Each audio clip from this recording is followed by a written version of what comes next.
So, what will the relationship between India and the US be under Donald Trump and, of course, Narendra Modi? This is a question a lot of my students have been posing to me. This is a question that people in India International Center in New Delhi asked. Those of you who are watching this abroad, IIC or India International Center is a Ponzi place where aging bureaucrats dawdle in wonderful lawns. But the point is this. There's a real concern in Delhi about the relationship. And what Delhi doesn't understand, which some of us who live in Washington, D.C. and have lived long enough in Washington, D.C. do, is Delhi or India comes very low down in the order of priority for the U.S. So what will be the relationship of Donald Trump and Narendra Modi? Well, probably rather decent because they're both people who come from a trading background. What will be the relationship of India and the US under Donald Trump? Well, it'll be the relationship Donald had with any of his girlfriends. It will be suitably to Donald's advantage. And let us examine three aspects of this relationship. Number one, we will look at trade.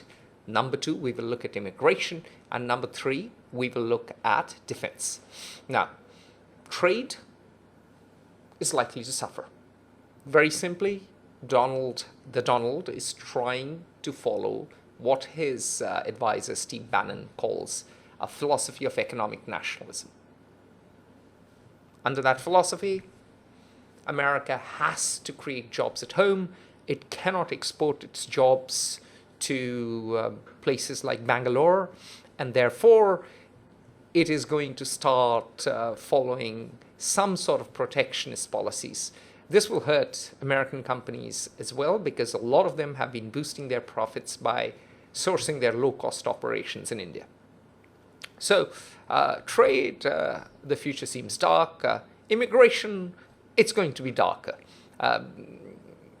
In this field, there are so many Indians who've gone to the US. Americans often claim that Indians who land up there don't consume, save. Not all Americans, of course. I'm saying some of the Americans who support Donald Trump.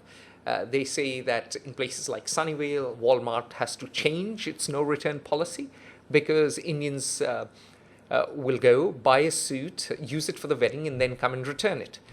They will go, buy a camera, use it, and then go and return it. And, of course, they are not terribly critical thinkers. They depress the wage market in the US. This means that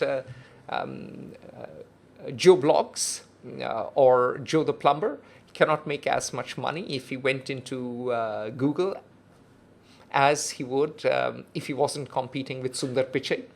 Of course, you may have disagreements with this line of reasoning, but people do believe that a huge influx of Indians in the US has had a damaging effect on the workers inside the US, I mean the skilled workers.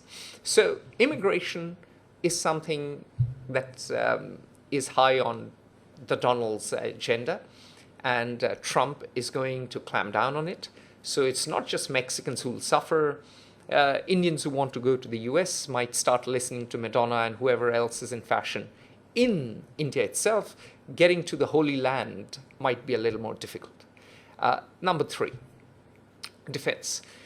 Here, I think there could be greater synergy simply because, as a very ancient philosopher in India called Chanakya or Kautilya said, your enemy's enemy is your friend.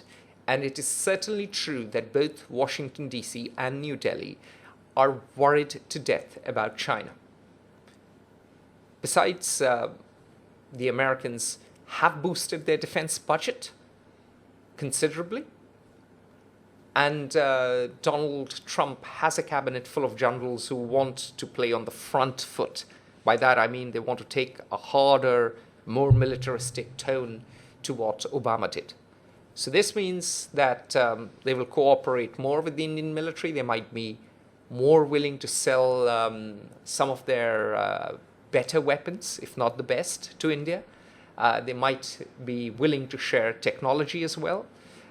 So in this realm, there may be greater synergies. And of course, remember that Donald Trump showed up at the Hindu America event somewhere on the East Coast, organized by a chap called Shalabh Kumar. So Trump has been trying to woo the Hindu vote, and therefore it may play into both his concerns about Islam, and it may play into his larger strategy of opposing China to have a closer de facto alliance with India. An alliance is a strong word, but certainly greater synergies are likely to emerge. So when it comes to trade, that is likely to suffer. When it comes to immigration, well, Indians can start staying at home and in greater numbers and stop dreaming about America. And when it comes to defense, there is likely to be greater cooperation. So that is, in summary, the effect Donald Trump is likely to have on Indo-US relations or US-India relations. This is Atul Singh, founder, CEO, and editor-in-chief of Fair Observer.